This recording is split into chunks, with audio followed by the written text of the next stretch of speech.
বহুকাল আগের কথা।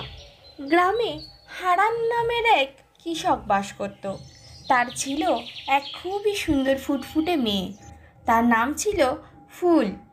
ভালোবেসে তারা তাকে ফুলি বলে ডাকত। ফুলি, তুই দাঁড়া কিন্তু মা, তুই যাস নে, ওই পুকুর ভালো না। কি গো, তুমি কিছু বলবে? তোমার মেয়ে আমার একটা কথা শোনে না। মা ফুলি, তুই যাস নে, ওই পুকুরে পারে ভয় আছে। তোর মা এত করে বারণ করছে, মায়ের কথাটা একটু শোন রে। না বাবা, আমি পুকুরে স্নান করতে যাব। আমি রোজ মাকে বলি আমাকে পুকুরে স্নান করতে যেতে দেওয়ার কথা, কিন্তু মা কখনোই আমার কথা শোনে না। বাবা, যায় না। গিন্নি, ও যখন এত জেদ করছে, যাক না।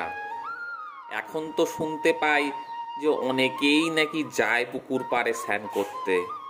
তাছাড়া যা কিছু ঘটেছে তা তো অনেক দিন আগেকার কথা। মা তুই যা, কিন্তু হ্যাঁ, তাড়াতাড়ি ফিরিস কিন্তু। তোর মাকে যেন আবার তোকে খুঁজতে যেতে না হয়।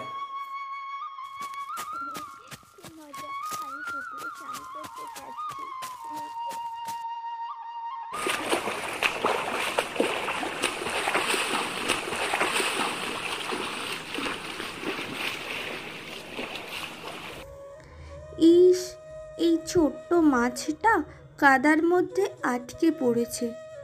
এক কাজ করি, আমি একে বাড়িতে নিয়ে যাই।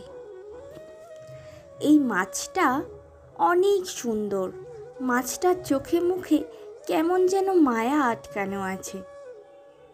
এই মাছটার একটা নাম রাখতে হবে। হ্যাঁ, মাছটার নাম মায়া রাখলে কেমন হয়? কি বন্ধু, তোমার পছন্দ? আমি তোমাকে এখন থেকে মায়া বলে ডাকবো। আমার ছোট্ট মাছ বন্ধু, তুমি এখানেই থাকো, আমি এক্ষুনি চলে আসবো। দাঁড়াও, যেও না, শুনছো? মাছটা কথা বলছে নাকি? কি মায়া বন্ধু, তুমি কি আমাকে ডাকছো? তুমি আমাদের মতো কথা বলতে পারো? হ্যাঁ, আমি কথা বলতে পারি। আমার এখানে খুব কষ্ট হচ্ছে বন্ধু, আমাকে ছেড়ে দাও না জলের মধ্যে। যেখান থেকে এনেছো সেখানেই আমার দম আটকে আসছে বন্ধু, দয়া করে আমাকে ছেড়ে দাও। সত্যিই তো, আমি তো ভাবিইনি। আমি তোমাকে এক্ষুনি ছেড়ে দেবো জলে, চলো বন্ধু।